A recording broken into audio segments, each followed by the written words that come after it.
They're just Canadians. Yeah, they're practically the 51st state. Okay, so that's a clip from the 1995 comedy Canadian Bacon, check it out, where a fictional U.S. president stokes fears of Canada in order to distract voters from other issues. Now, 30 years later, the U.S. and Canada are finding themselves divided by a very real trade war, a trade war that Canada is vowing to win. We didn't ask for this fight. The Canadians are always ready when someone else drops the gloves. So the Americans, they should make no mistake, in trade as in hockey, Canada will win.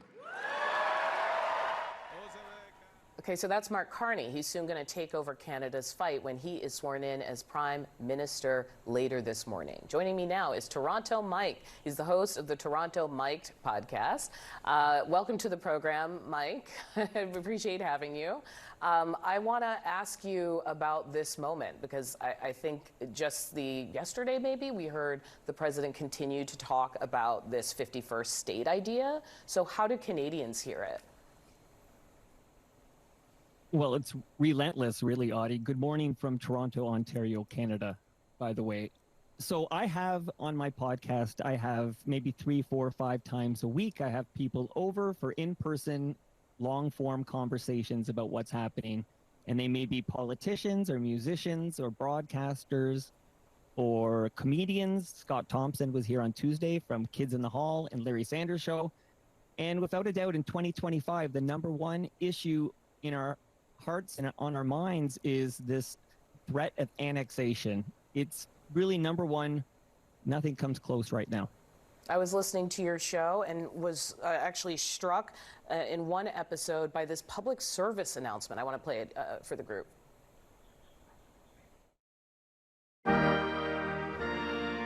We're standing proud together for Canada.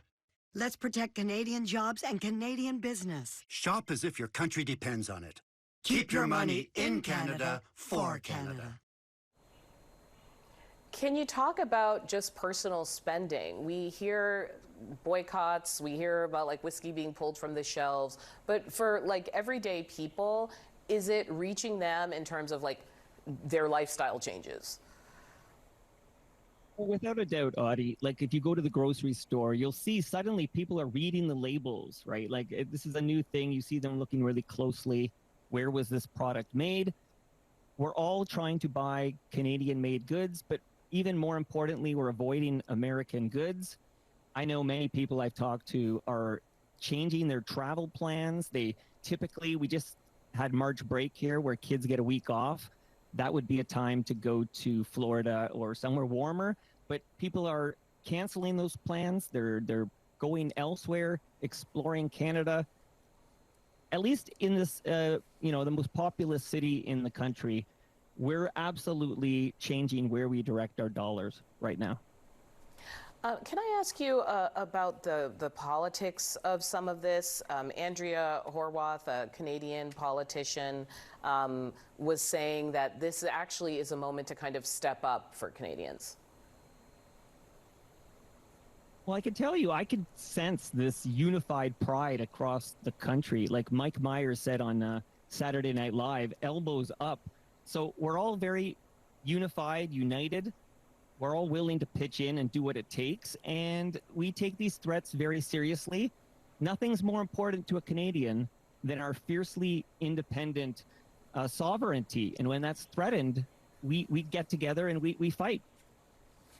Before I let you go, I do want to ask one more thing, which is for a time, obviously, there are competing political factions in Canada. There was very much a conservative movement that was on the rise prior to this election. Is that starting to shift? Are fortunes starting to shift? Maybe the greatest shift I've ever witnessed, because if we were talking 3 months ago, Audie, I would tell you it's a foregone conclusion that after 10 years, the Liberal Party will be replaced by the Conservative Party and Pierre Poilievre. It's funny we're talking today. It's March 14th, but I don't know, in any moment now, Mark Carney will be sworn in as the new Prime Minister, our first new Prime Minister in 10 years. And without a doubt, this threat from your president, the 51st state rhetoric, calling our prime minister governor, these insulting comments. Without a doubt, there's been a shift from the Conservative Party, which seemed aligned with the MAGA movement and with your president. There's been a shift to the Liberal Party, and this foregone conclusion of a majority for the Conservative Party has switched. Now it's a real fight, and we'll be going to the polls this spring. So there's a lot going on in this country, Adi. And I hope we can check back in with you again. That's Toronto Mike. It's now